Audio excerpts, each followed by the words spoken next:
there, 12, and then 13, teen. Now, pre-teens. The teenage comes at 10, and pre-teens start from 8. So maturity is getting extra fast because of all the social media exposure and everything. Now, the other social impact, that is the behavioral development of the child, happens when there is a task feedback improvement cycle. Got me? Task feedback improvement cycle, which constantly keeps repeating when the child is socially active. Task feedback improvement, right? So getting rewards, working on timeouts, competitions, and peer interactions all together create the social development and, of course, influence the child's behavior. Many children, many children are now challenged to talk or trust strangers, right? They feel shy in front of their own known ones. Their world is restricted to a lappy, TV, or a smartphone.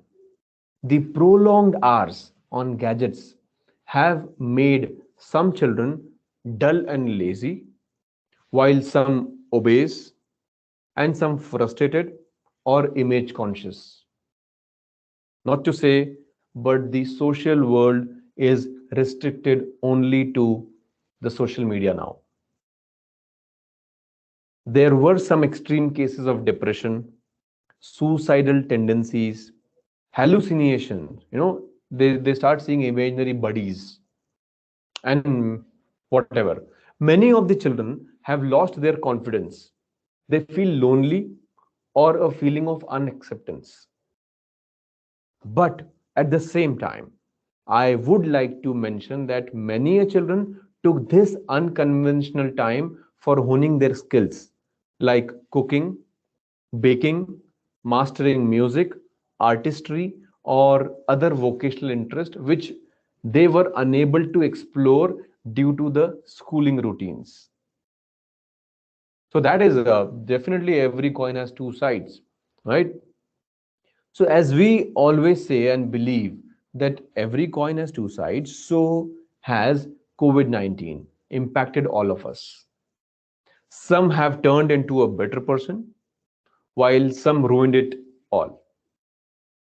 As a fraternity of clinical psychology and a parenting coach, it is my duty to discuss my views on the negative and bring forth an effective solution for all the concerned. Lastly, I would like to discuss the intellectual impact. Very important. Intellectual impact COVID-19 has created on the future generation. Now, understand the educational lag children had to face by force. By force, huh? There was no choice. Because there is no ministry, for children. Like I always feel, you might have seen Flipkart ads where small children become like mommies and Yes. daddies, and they're doing Yeah. corporate meetings and whatnot. Yeah. I still feel, if we have a White House in India and which is run and led by children, I would love to be Mr. President for that. You know, so there should be a ministry for children. So nobody asks them. You know, they are super taken for granted.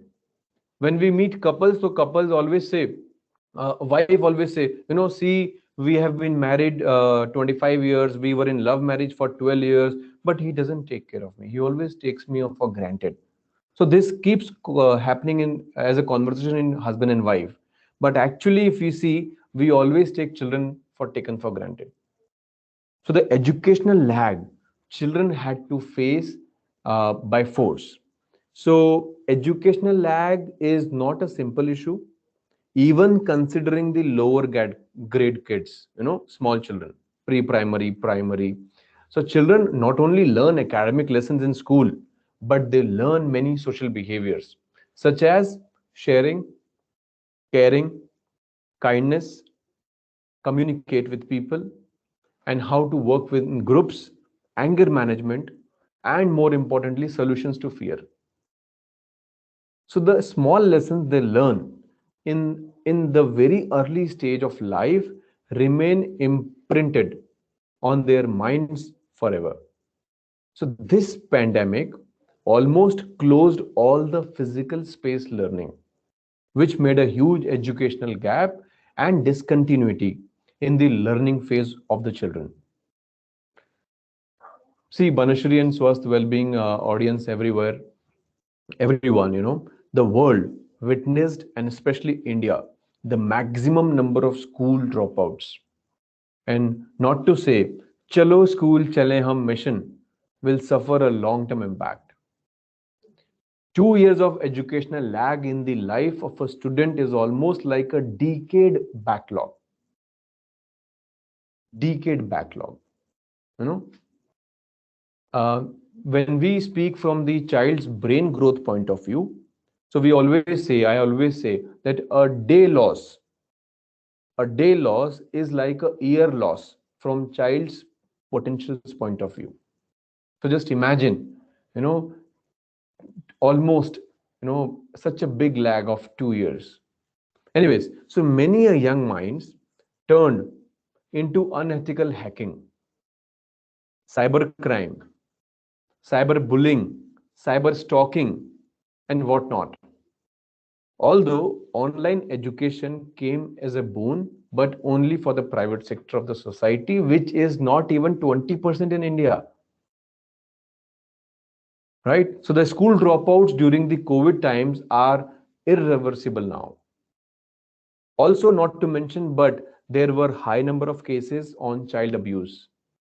And the worst was that the child could not talk or report to anyone and was suffering silently. I would also like to discuss the positive impact of COVID-19. Otherwise, you all will get scared because of me, right? So, children, this was one of the side. But by the way, children became health conscious. No discussions of the pandemic is complete without talking about the biggest takeaways from all this. So that is germs. As a result of living through a pandemic, even the youngest kids can now understand that washing your hands, covering your mouth while coughing, and staying home when you are sick can help prevent spreading illness. So that knowledge of health and hygiene is well implanted in each and every age of the child, which will make more responsible generation. Family resilience was built by discovering the ability to react to changing circumstances, leading to closer family bonds.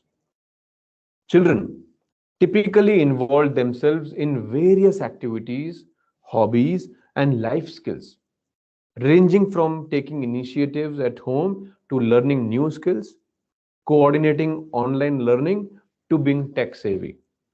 So these are the two ways of putting up the impact, plus and minus both. As it is always said that there is no gain without pain. So we all have learned a lesson for a lifetime to get healthy and a safe planet. We all had to make some sacrifices of our thoughts and actions. We believe that God is great and has warned us against the future biochemical wars and given our generation, young generation, an opportunity to read, research, and be responsible. So, three R's, read, research, and responsible. The least that we can do now to reverse the adverse effect is to start schools ASAP, right? Remove restrictions on movements, attract children back to school, do parent counseling. That's very important, because I still feel, I would like to quote here a very famous and very important line from Sri Aurobindo. In one of his book, the book starts with one quotation that it is the mother who is to be educated, not the children, right? And by mother I mean parents, right? So do parents counseling, make attractions for schools, high schools, colleges to resume full-fledgedly.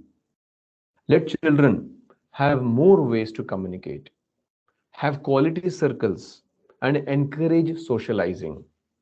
Why only pubs should be full houseful now? Even the schools, even the playhouses, even the parent teacher meeting or the school campus should again, even there should be some fates in school. Why should only be there should be only night outs? There should be planned some day outs with families, by schools or by or on general note. So every school must appoint a counselor and bridge this gap of 2 years, because we don't want to have a disturbed young future. Children should have open access to talk, listen, and share. Right? I always feel, we should always understand one thing. Like in my family, I'll tell you. So it's a family of 5 people. We live in Bangalore. Okay, me, my life companion. I never call her a wife. She is a companion to my life. Okay, and we have 3 children. Right. So two are little. Two are the big boys. Okay, so they are twins, and they are just in December they will be turning 14, and I have a little sweet daughter, okay, just like Banshri, okay, but she is very young. She is about to turn 3 this February. So 3 years and 2 boys, 13 plus, right? So in our set of 5 people, there is no big and no small. All are individual family members of the house, right? So that's why I say it is very important that children should have open access to talk, listen, and share, right? So there should be more opportunities on emotional well-being than achieving academic milestones only. This is a time for all of us that through this platform I can say that what we need to do is we need to make our children like a rancho, not chatur. Okay, don't just make them a bookworms. Don't just let them be a academic insect. Okay, let them be a master in everything. Let them learn life skills, because academics will not be so important in life, so is life skills. If to end my talk, I would love to share a quote by Mark Twain. I'm in love with that man just because of this quotation. Because I completely resonate myself with Mark Twain's one favorite quotation, and that is, first half of my life, I went to school. The other half, education happened. Right? So the point is, only sending to school is not the thing which I'm saying from this platform, but overall everything should move. Like for adults, everything has smoothly now moving. Same should be for children. And we as a parents will set up an example for children. So as much we will be social, as much we will come out of all these things, that is going to be the coping strategy by our children as well, right? I always say, why we should always feel them like treat them like an individuals, because only their setup, the way they look, their body dynamics is small, because you are bigger and they look small, but the soul is, has no size, right?